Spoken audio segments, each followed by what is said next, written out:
కుంకుమ కింద పడితే ఏం జరుగుతుంది అనే విషయం గురించి ఇప్పుడు ఈ వీడియోలో అయితే తెలుసుకుందాము. కుంకుమ కింద పడడం అశుభంగా భావిస్తారు చాలామంది. ఇది అపోహ మాత్రమే.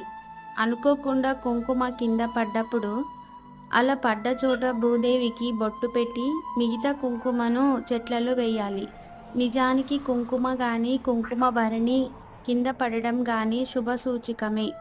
భూమాత తనకి బొట్టు పెట్టమని చేసే సంకేతం అది.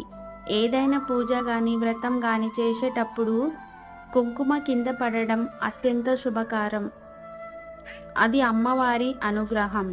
తానుగా అమ్మ మన చేతి బొట్టు పెట్టించుకున్నట్టుగా భావించాలి.